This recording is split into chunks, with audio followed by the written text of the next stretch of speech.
Give me a little intro there, Gomer. There's no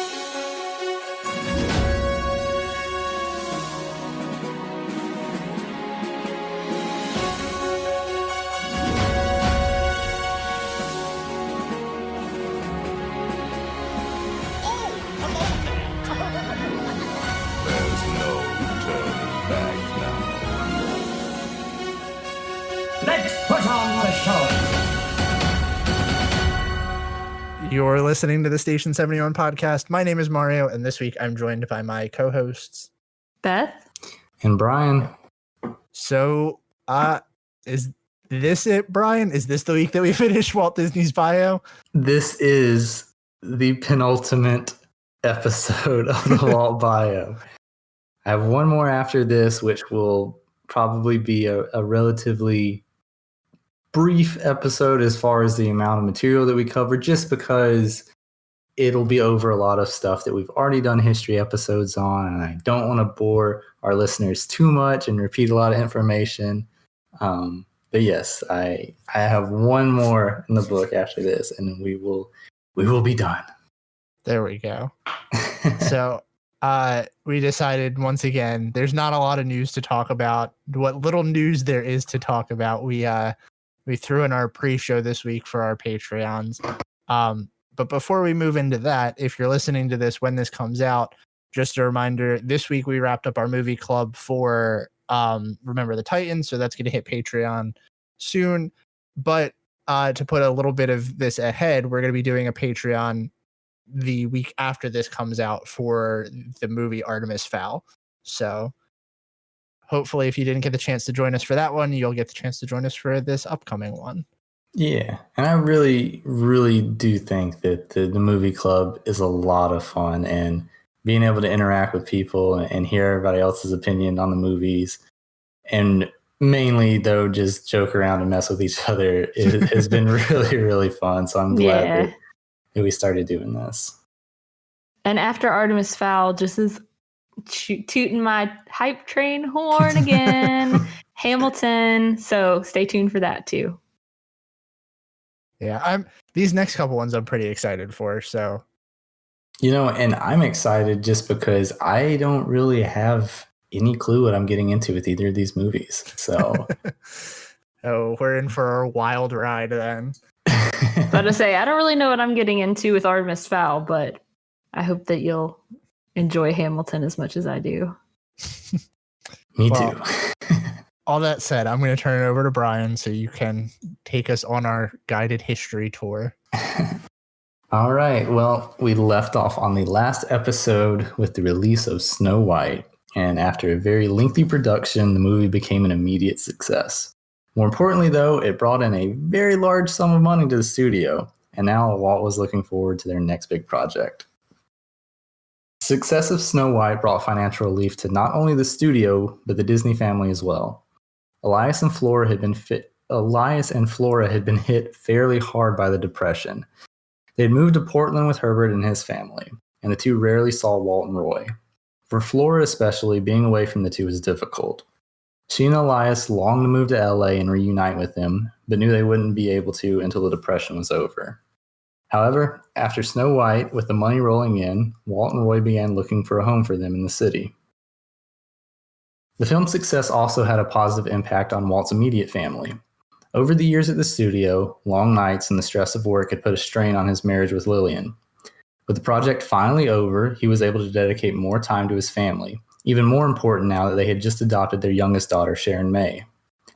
Walt began pulling away from social gatherings and other activities he had taken part in before, and chose to spend much of his free time at home. One of the biggest reasons was that home was the only place where Walt could be Walt Disney, the man, and not the persona he had to be for the company. Walt was a simple man at heart, and though he had dreams for the success of the studio, he hated the spotlight for himself. Walt's home and car were modest, his clothes were modest, and even his favorite food, canned beans, was a modest choice. When he didn't have to be the face of the company, he was able to retreat back into his simple, comfortable self.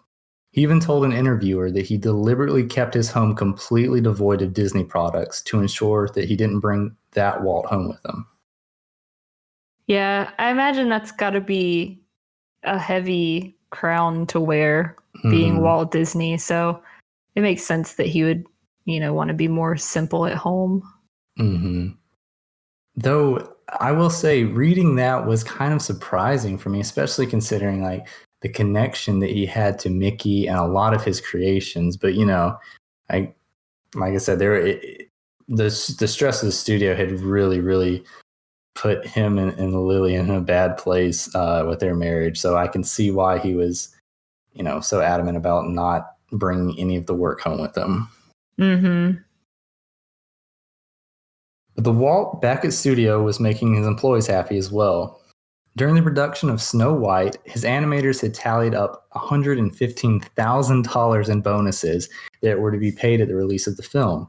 Instead, Walt decided to pay every employee of the company 3 months' salary as a bonus, a gesture which amounted to $750,000. Oh my gosh. Wow. Yeah, so Walt, Walt was very he was focused on keeping his employees happy. He had learned before that alienating, especially his animators, did not bode well for the studio. So at least at this point in time, he was willing to throw the money out there to get him to stay. We'll see in a little bit that that wasn't completely consistent. So spoiler alert.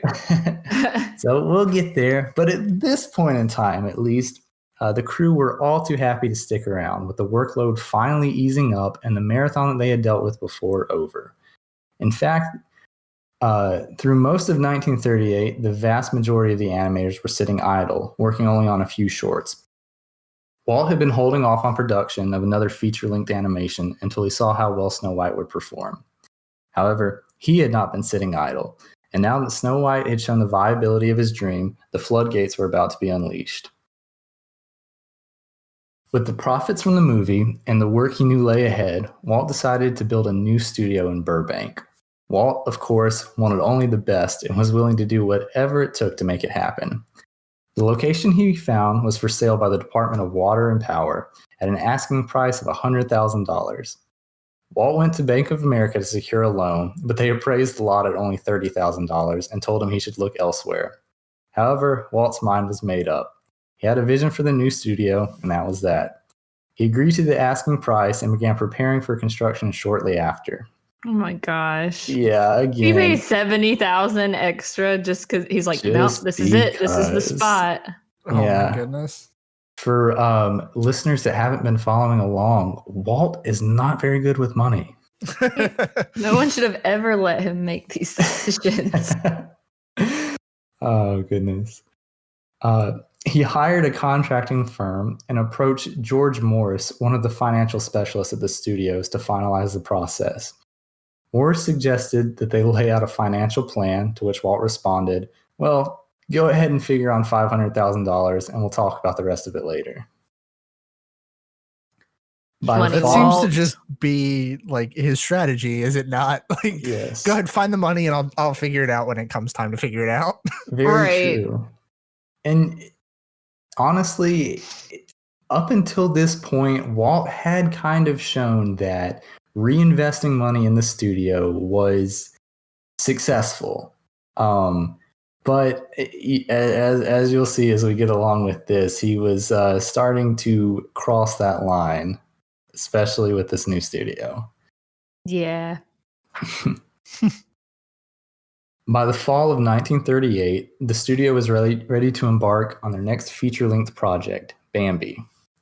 Though Walt had secured the rights to the story years prior and had originally considered it for the premiere film, he felt that Snow White would have a better chance at success. Walt also had a hard time developing the plot for the film and thought it would be best to come back to it after they had a movie under their belts. And this was actually something that I did not know, that Bambi was not an original story. Huh. Yeah. So. I think I knew that either.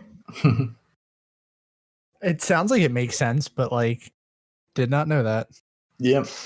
And to be honest, I'm not very sure how faithfully they kept to the original story, because they definitely ran into production issues with with a lot of stuff along those lines. So I imagine, like most of the stuff, that they just use it as a jumping off point. But yeah, I had no idea that it was not an original. On September 4th, Walt met with his team and laid out an initial production schedule. He planned for the animation to begin by the 1st of December and to release the film a year after that. However, the second time around proved to be as fruitless as the first. Initial storylines were drawn up and rehashed, but Walt felt that they weren't providing the delicate touches that the story needed. By mid-December, they still had not finalized the storyline. Walt, passionate as he was about Bambi, decided to table the film until he felt that the studio was more prepared to take it on. Instead, he announced to his studio and the media that they would be moving forward on production with Pinocchio. Walt believed Pinocchio would be a much easier film to follow Snow White with, and proceeded to tell the studio to crank it out. He and the team decided to use the original tale as more of a jumping off point to come up with their own ideas for the film. Walt, exuberant as usual, took to acting out the entire plot lines during storyboard meetings to drive home his focus on characterization. Can I say that this is like my favorite thing that we have learned about Walt Disney through this series? Like the fact that he had the passion to just act out all of these things, or he knew exactly where everything was going. And just picturing that is just so great, and I love it. It is. I would love to see a video of this. Yeah. Though he was pushing for a faster production this time around, Walt was not willing to let the quality of the film slip. Sketch animator Bill Peet recalled an early session with artists bringing in over 70 storyboards to the projection room. As the artists presented their works, Walt would rip off sketches that he didn't approve of or scenes with too much going on. The session lasted 2 days, and by the end of it, Walt had completely eliminated half of the storyboards presented to him. At the end, he smiled at his animators and told them, "That was a hell of a good session." Pete stated, "It left me wondering what a bad one would look like." Oh, right? Half of the storyboards ripped down. That's a good one. Lord. The crew forged on, but felt as though the film was missing something. The characterization of Pinocchio was hard to nail, and the studio wasn't sure if they should go with a wisecracking or shy and innocent personality. In February, an initial animation of the character was presented to Walt, of which he was very dissatisfied. It occurred to him that the main reason he had been pushing for the production of the film was simply because most of the animators were sitting idle. He knew that to uphold the reputation the studio had obtained, it could not simply throw out a half-developed story.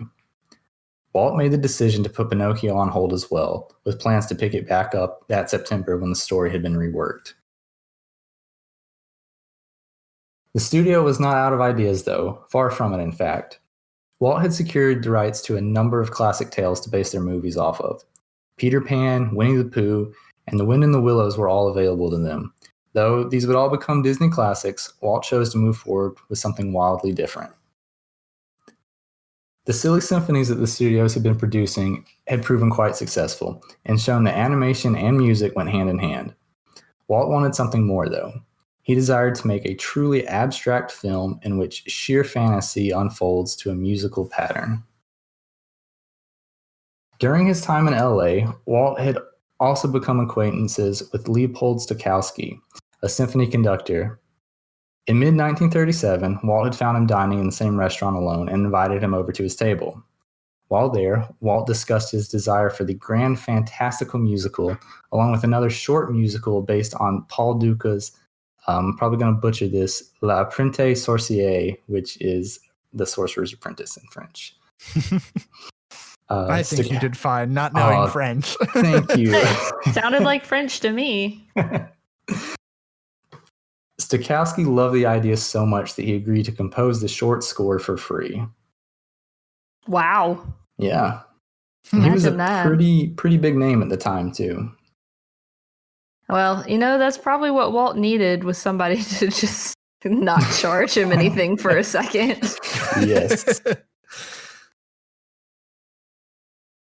After wrapping up work on Snow White, Bill Titler began development animation on The Sorcerer's Apprentice. To begin with, Titla actually used Walt as the basis for the main character of the short, detailing his mannerisms and even naming the character Yen Sid, which is Disney backwards. However, as time went on, it would be another version of Walt that would take the starring role. Over the years, with the introduction of new characters into their shorts, Mickey had become less and less prominent in their stories. Donald Duck was all the rage at the time, and he seemed destined to take over the animation world. Walt, however, was not in agreement with this.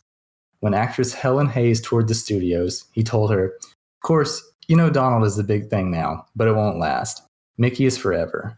He'll have his moments in the shade, but he'll always come out in the bright lights again." And I think this is definitely a statement that has held up over the years. Yeah, for sure. Oh, yeah. Walt, hoping to revive Mickey's popularity, as well as give the Sorcerer's Apprentice a more fantastical lens, chose to have the mouse take over as the main character. Unfortunately, though, Mickey needed a bit of a makeover. Up until this point, his appearance hadn't changed much, and with the introduction of color, the simply drawn black and white mouse appeared flat on screen next to other characters. It was animator Fred Moore that revitalized Mickey's appearance, giving him a more pear-shaped body, shorter and fatter, and most importantly, his eyes were changed from black circles to ovals with distinct pupils in the center. After showcasing the design to Walt and the other animators, Walt turned to them all and said, "Now that's the way I want Mickey to be drawn from now on."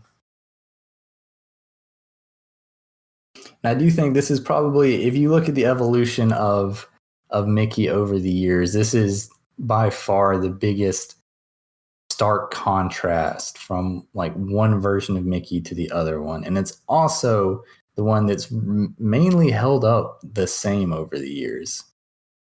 Yeah. Yeah. Obviously, barring the kind of new animation style that they've gone with the shorts, but you know, all of the other product Mickeys and pretty much everywhere else you see Mickey in the parks or, you know, in Disney media outside of the new shorts looks a lot like this Mickey.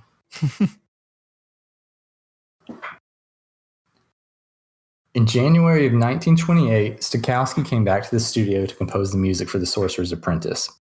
After a 3-hour session, the symphony was complete, at least for what he had originally agreed to. While there, though, he talked with Walt about development of the full-length musical he had mentioned the previous year. Walt agreed that he still wanted to make it happen, and the two came to the conclusion that The Sorcerer's Apprentice short would merely be one part of this musical feature.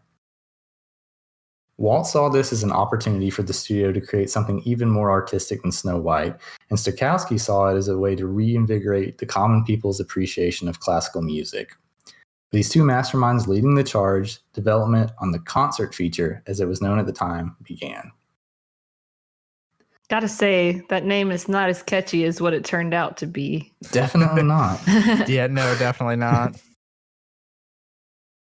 Not all were in total agreement with the direction of the film, though. As Walt and Stokowski began choosing the musical pieces to move forward with, Rowe spoke up during one meeting. He asked why they couldn't select music that just the ordinary guy like me can like. Walt glared at him, sent him out of the room, and told him, "Go back down and keep the books." Ouch. Yikes. Which, Like, your opinion is not welcome here, buddy. a bit harsh, but as we see over the years, this kind of clash between Walt's artistic nature and Roy just trying to hold things together, you know, led to things like this. But what can you do? Mm-hmm. Walt was clearly passionate about this project, but just like anything else he worked on, passion did not equal expediency. The production moved slowly ahead, and by late November of 1938, it was time to pick up on Pinocchio as well.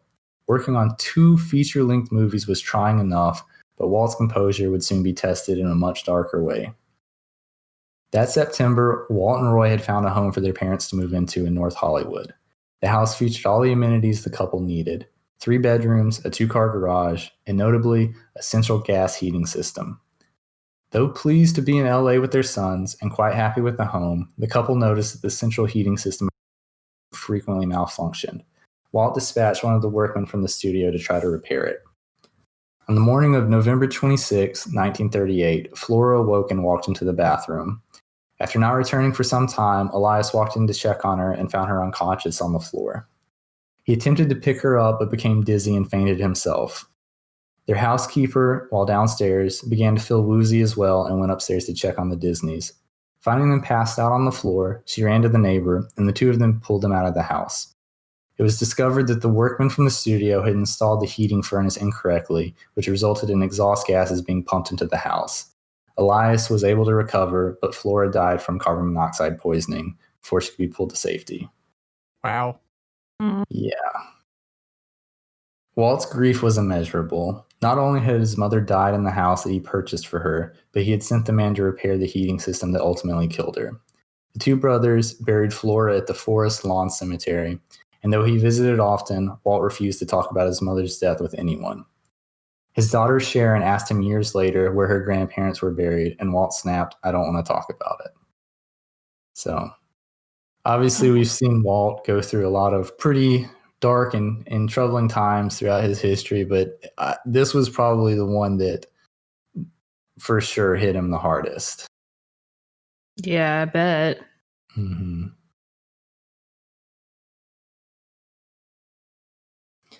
Walt could not let his grief sideline him, though. There was simply too much work to be done.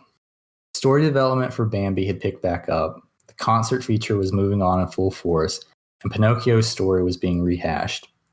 After it was decided that the character of Jiminy Cricket would serve a larger role and stand in for Pinocchio's conscience, it finally seemed like the film had the direction the team wanted to go. Things were far from finalized, though. Pinocchio's appearance was being reworked to give him more human and less puppet-like characteristics. Many of the minor characters hadn't been created yet, and Walt was yet again pushing the boundaries of animation with even more uses of the multiplane camera and a much larger color palette for the film. And one thing that I thought was very cool about this was that they said that Jiminy Cricket had basically 27 different enclosed loops in his sketches if you viewed him, and every single one of those had a different color. Wow. So back just a few years later when we talked about them being so excited about the Technicolor process that allowed them 3 colors, and now, a decade later, we're dealing with 27 colors on one character.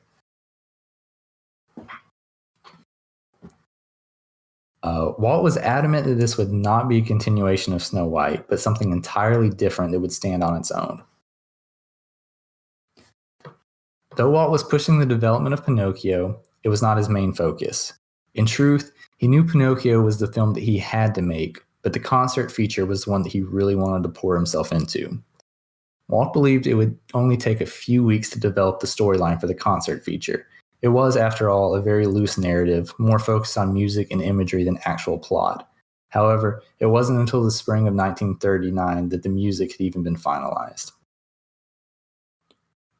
Working with Stokowski on the feature gave Walt the chance to produce a more artistic creation than he had before.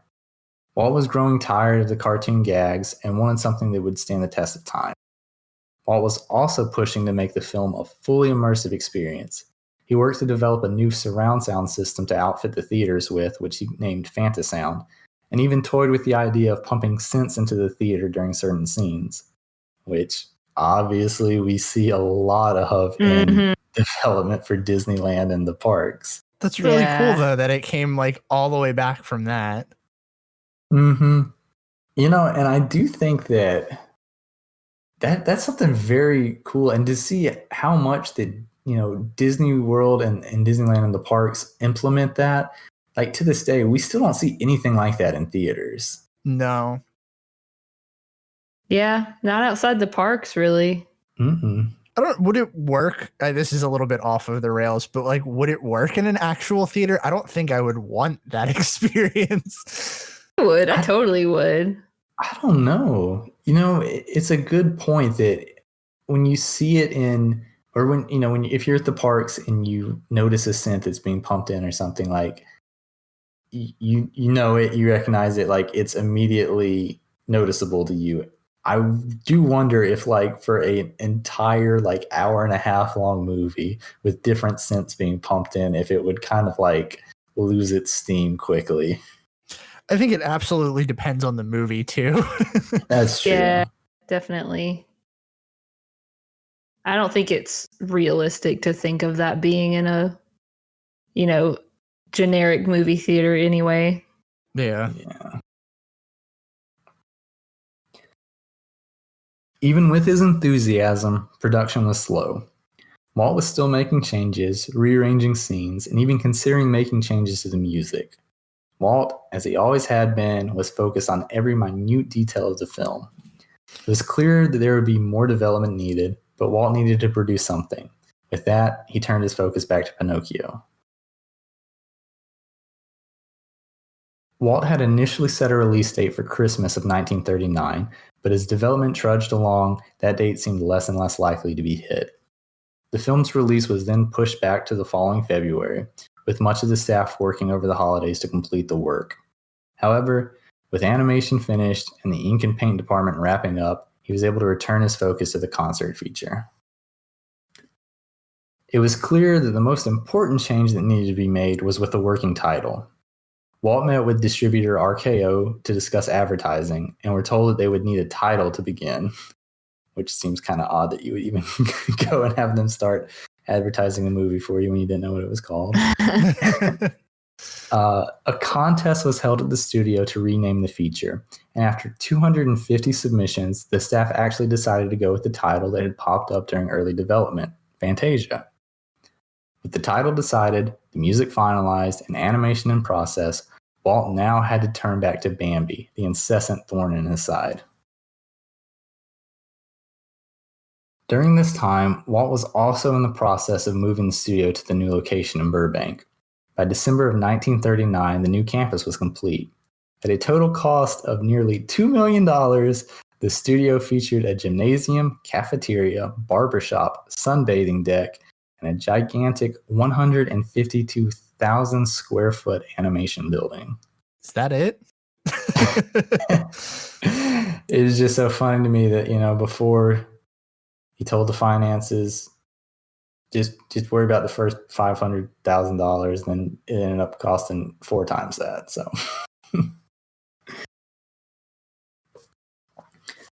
with the new studio, Walt envisioned his team being able to simultaneously produce 3 feature-length films at a time.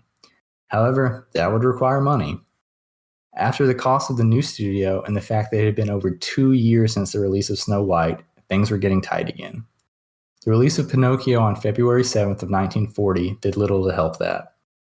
Walt believed this film would be the perfect follow-up to Snow White and showcase their ongoing evolution of animation. Criticism on the film was mixed, some believing it to be too lighthearted, while others thought it was too dark. It didn't help that the film was also competing with Gone with the Wind at this time. For whatever reason, the film was a financial flop. On the $2.7 million investment, the studio was only able to recoup $1.2 million. Jeez.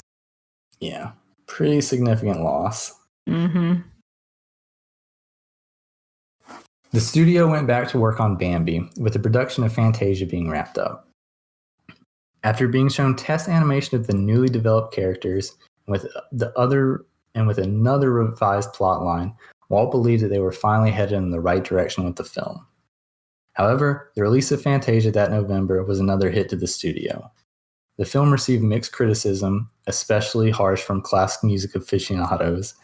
While the film did turn a profit, the production costs and the use of Fantasound, which required money to install, and also meant that they were only able to release it in a select number of theaters, cut deeply into the return. Yeah, I bet. Yeah. So, and that's, like I said, probably why that wouldn't happen in most commercial theaters today, even. Yeah.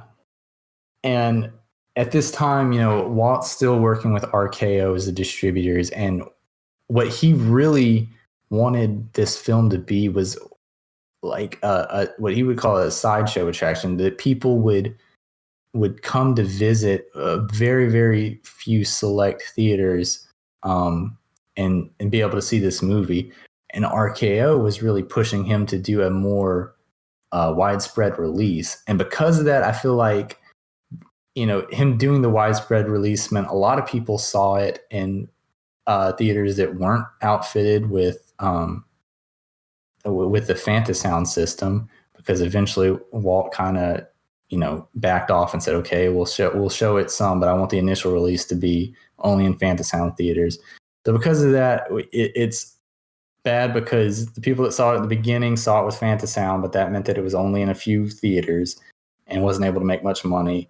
And then with the follow-up, the people that got to see it without the Fantasound were really missing a big part of the movie, so it didn't get great reviews. So It was kind of like they kind of hit a bad patch with both of it. And also the fact that you're competing with Gone with the Wind, which is very hard to do. Yeah. Bad time to release a movie, for sure. Bambi was also already $1 million over budget, and the final animations hadn't even begun yet. Yeesh. Yeah. For once, Walt seemed to understand that they truly needed an infusion of money. What? Walt understanding that they need money? Finally starting to click after all these years. Walt knew they needed a film that they could produce quickly, one without a deep plot that would not require minute detail to pull off. Walt had also acquired rights to the story Dumbo and thought it fit the bill perfectly. While Walt would normally spend hours acting out the plot lines of films during meetings, he was able to tell the story of Dumbo in only a few minutes. That's not surprising. After recently rewatching Dumbo, that movie feels like a bunch of shorts rather than Yeah. I'm not super fully fleshed. For sure. I will say that of all the classic Disney animated movies I've watched, I think Dumbo holds up the least. Mm-hmm. Yeah, probably. I mean, if it didn't have the emotional appeal, what would there be really? That's true. Walt was also approached by comedian Robert Benchley to use his voice on a new Goofy short, How to Ride a Horse. While there, he pitched the idea for a film called The Reluctant Dragon, which would be a series of shorts compiled with live action to produce a feature-length movie. Completely against all he had stood for before, Walt realized that he could make these simpler movies quickly and cheaply to help the studio stay afloat. Have you guys seen The Reluctant Dragon? I have not. It's actually, I really like it. It is a little bit of one of those, you could tell that it's older and it doesn't have the weight of the feature length movies, but it's definitely worth a watch. I don't know if it's on Disney Plus though. Have to give it a shot. Apparently it is. So. Oh, cool. I may watch that tonight. Maybe I will too. However, these films did not come quickly enough, and by February of 1941, drastic measures had to be taken. After the financial flops of Pinocchio and Fantasia, along with the expenses of the new studio, Roy was desperately looking for cash. Pay decreases for employees as well as layoffs seemed to be the only viable option. Unfortunately, this couldn't have come at a worse time. The war in Europe had many on edge, and was also at least partially to blame for the poor numbers the studio was bringing in. On top of that, there was another war brewing at the studio. With the move to Burbank, Walt had also implemented a hierarchy system for the animators, which resulted in drastically different pay scales. In response, some of the animators, including Art Babbitt, who had worked on all the feature-length movies thus far, decided to join the Screen Cartoonists Guild, a union for animators. Though he was one of the top-ranked animators at Disney, he believed the treatment of the lower-level employees was unfair. He convinced 16 other animators to join with him. Upon hearing this, Walt gathered all 1,200 employees at the studio and gave them the following speech. In the 20 years I've spent in the business, I've weathered many storms. It's been far from easy sailing. It required a great deal of work, struggle, determination, competence, faith, and above all, unselfishness. Some people think we have a class distinction in the place. They wonder why some people get better seats in the theater than others. They wonder why some men get spaces in the parking lot and others don't. I have always felt and will always feel that the men that contribute the most to the organization should, out of respect alone, enjoy some privileges.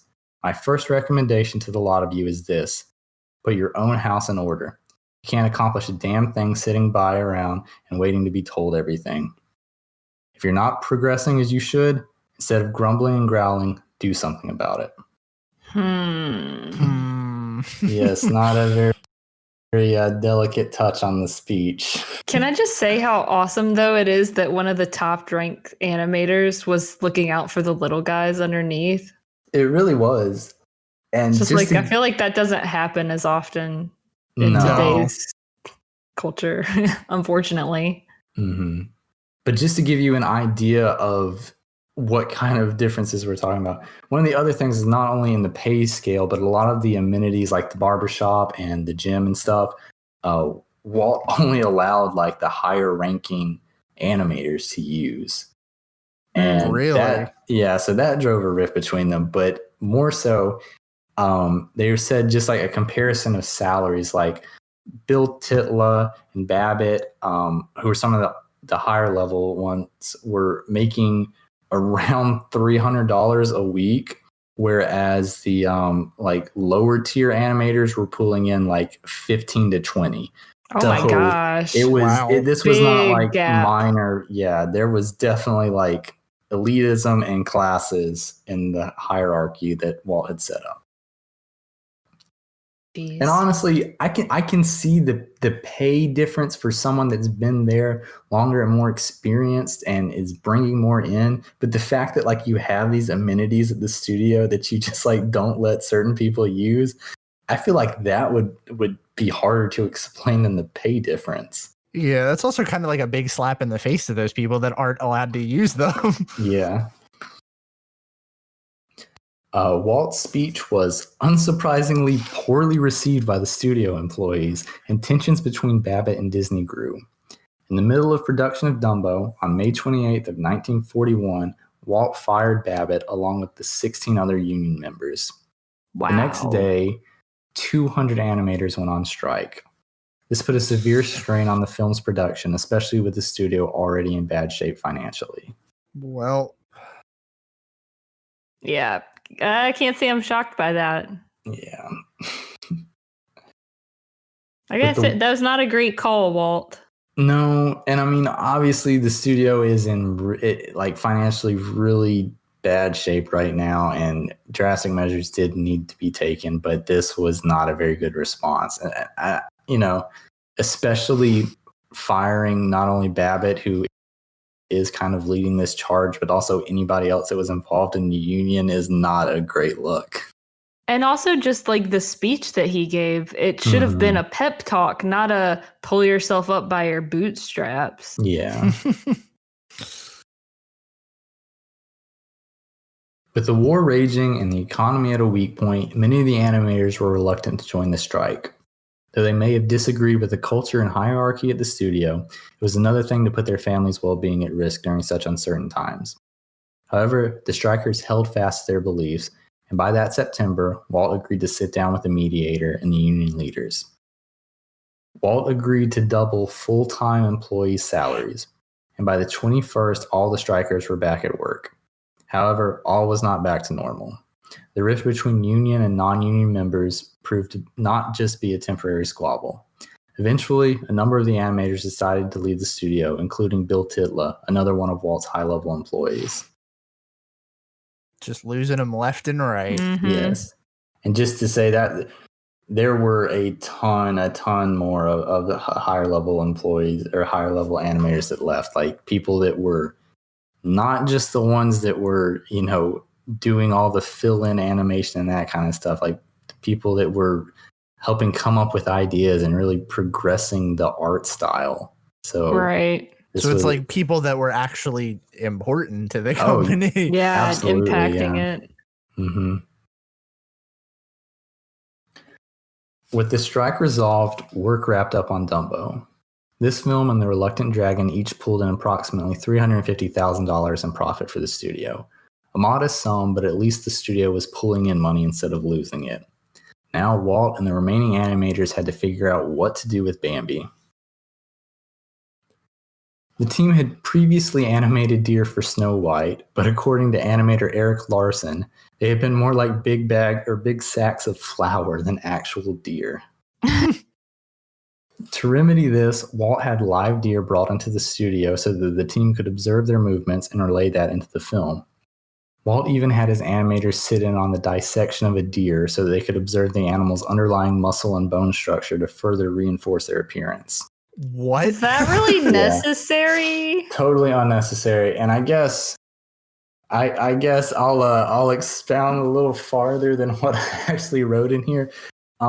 They apparently got a deer that had been hit on the side of the road by like Fish and Wildlife or whatever organization takes care of that in California, and brought it in, had Walt bring it into the studio, and they kind of did the dissection themselves over multiple days. And they said by the end of it, very few of the animators could stomach being in the room. So, Yeah. That is bonkers. Oh my gosh. Yeah. Yeah, a little more went on than the cute little video they show with the deer running around the studio. That's what they want you to see. Well, like, whose idea? That was Walt's idea? What a terrible idea. I can understand maybe wanting to learn deer anatomy just to get a little bit better animation technique, but that does seem to be going a little bit too far. But you're not animating the inside of the deer. Couldn't you get what you needed from watching the deer's outside? One would think. Like, you could, if they're bringing deer into the studio, then you could stand right next to it. You could touch it and feel its muscles moving.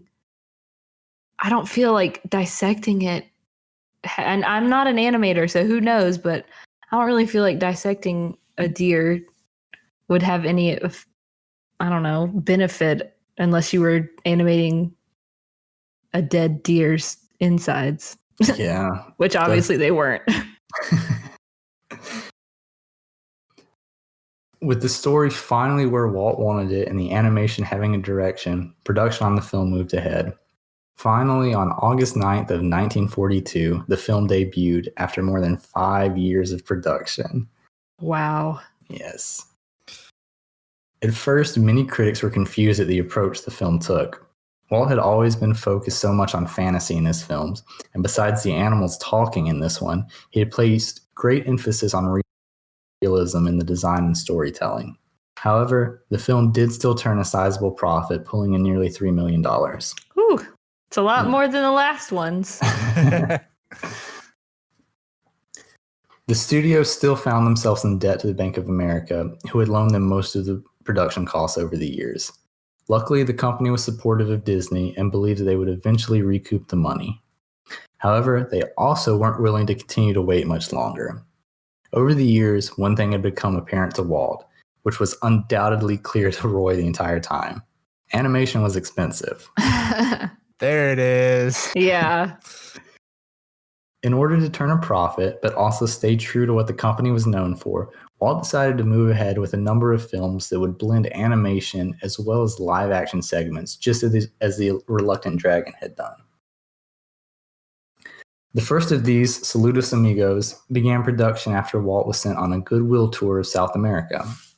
The trip aimed at helping Latin American governments break ties with Nazi Germany by eventually producing a film as part of FDR's Good Neighbor policy.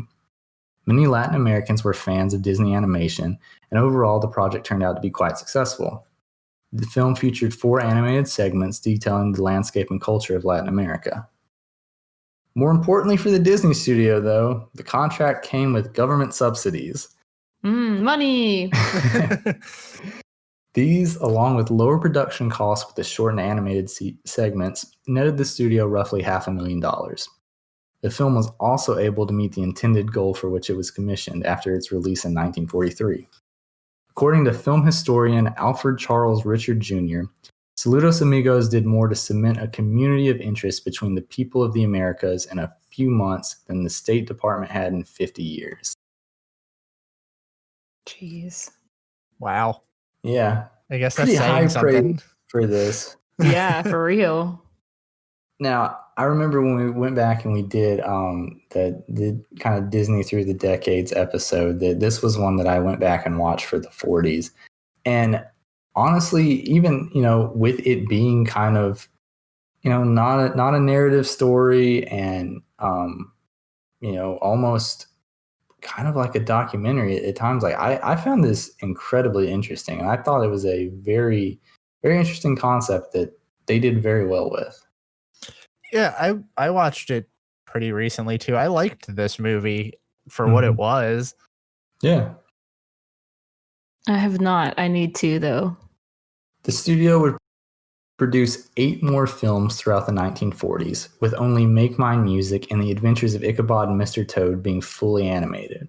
The rest were a blend of animation and live action, which the studio found much easier to turn a profit off of. These included Victory Through Air Power, The Three Caballeros, Song of the South, Fun and Fancy Free, Melody Time, and So Dear to My Heart. The package films. Yes. So these were mainly known for being more anthology collection of short stories mixed in with live action to kind of carry them through. And in a lot of ways, really just to increase the runtime to be a feature length. So a lot of people have pretty negative opinions of most of these films during this time, which I can definitely see. But, studio was in a rough place. And this is what was making the money at the time. So this is kind of what they had to go with. The 40s saw not only a change in the type of movies that Walt was making, but in his political affiliation as well. Once a strong supporter of the Democratic Party, Walt's ideals had become much more conservative by mid-decade. The animator strike certainly helping to push him in that direction. In 1946, Walt even became a founding member of the Motion Picture Alliance for the Preservation of American Ideals. That is a mouthful. Yeah, That seriously. certainly is a mouthful.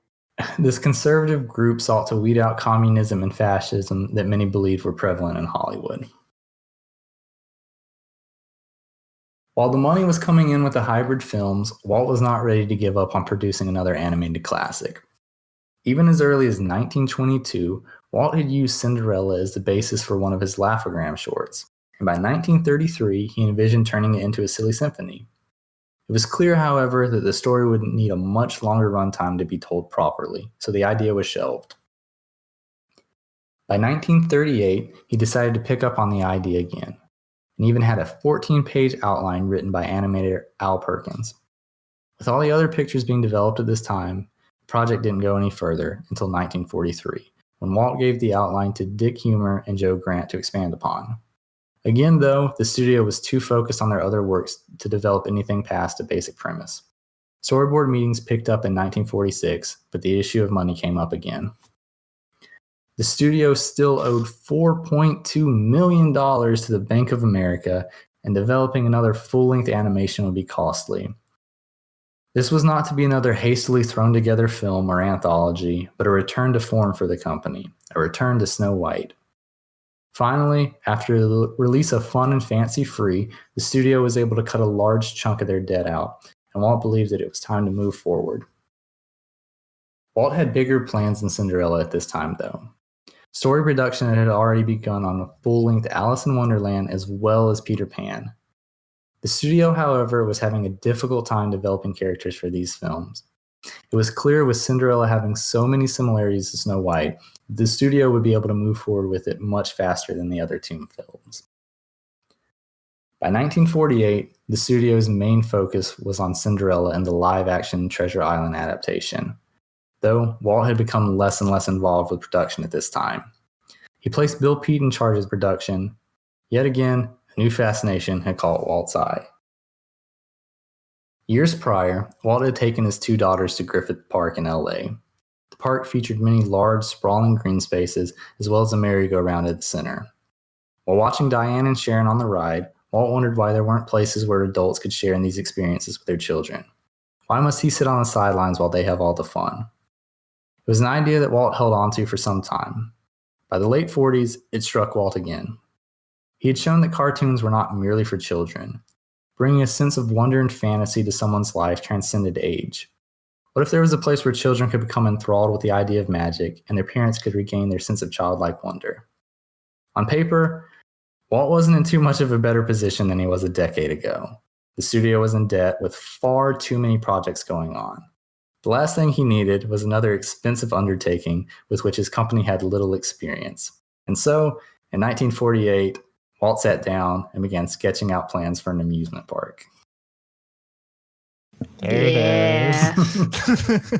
I feel like everybody's got to know this story by this point. So yeah, we are about caught up with our past history episodes. So we're getting into more familiar territory, at least. I'm very excited to see how you wrap this up. Me too.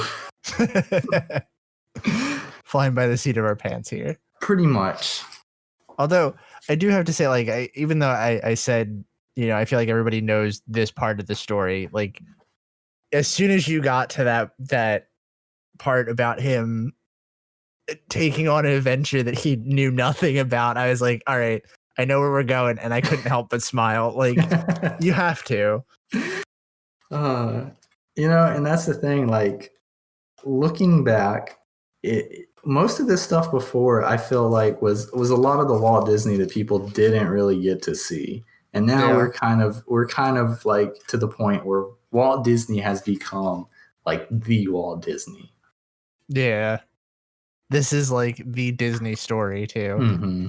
I still stand by my statement that I want some kind of proof that he was in the room acting out all of these movies, because that feels like the Walt Disney that's talked about.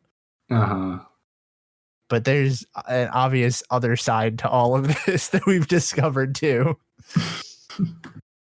I just put in the chat, and I'm about to put in another one, pictures from my trip, which was 2 years ago now. Was it that long ago? I know. Isn't that insane? Man, I feel like you were doing your trip report like a couple months back. My trip to Disneyland, yes, was officially 2 years ago as of this past week, which is insane to me. But I did want to include these pictures. That is the actual park bench where Walt first dreamed of Disneyland that they have on display. Obviously, you can't sit on it or touch it, but just being near it was good enough for me. I think, like, if I do, I'd say if, like, I'm never going to go to Disneyland, but, like, when I do go to Disneyland, I think that's probably the part that's, like, the most exciting. It's just, like, being walking in where Walt's Walt park. was. Yeah. Being in his park, being in, like, walking in his footsteps. I think that's, like, the most fascinating thing about that park. Yeah. Not to say it's not a good park, but, like... Oh, for sure. I mean, but as a huge Disney nerd, like I am as well, as that, I feel like you could just feel it in the air that this was Walt's park, and that I feel like was much more important to me than anything else. Any of the rides you can't go on here. Well, yeah, but there are a few that were really awesome. So I have to ask, now that we're up to this point, which, like you said, is kind of the common knowledge of Disney stuff, like, or the Walt that everybody gets to see, what do you think is your, like, favorite part that you've uncovered so far, Brian? I really liked learning more about his time that he spent in Marceline, because I feel like a lot of Disney fans know about Marceline and the impact that it had. But I guess, one thing I didn't realize was actually, like, how short of a time he spent there. And I thought it was really interesting that short time at that age, like, the impact of that still carried through so much in the things that he developed for the movies and the parks decades later. Yeah. I do really enjoy that. And I think that was fun to uncover too, because, like you said, it feels like when people talk about Walt's time in Marceline, it feels like it was a long time, but as we saw, it really wasn't. Yeah. There was a quote in the book that I'm going through that Lillian said, that truthfully, like, Walt spent far more time living in Chicago and Kansas City, but, like, he would never consider those places his hometown. Like, Marceline was his hometown, and it was actually one of the, like, the shortest permanent residencies that he had as a child. So I thought that was very interesting. Yeah. So also before we wrap up, not to push our Patreon too much, but I do have some fun after show notes that I like to throw in here that we discuss, particularly ones that are not necessarily appropriate for all ages. If you're interested in that, check it out. I have a question. If any of you guys or our listeners know what the original title for the evil theme park that Pinocchio gets sent to, what its name was before it got changed to Pleasure Island. I don't either, but I'm intrigued to find out. Yes, I was very shocked to learn what it was, and you're probably gonna think I'm messing with you. Oh my gosh.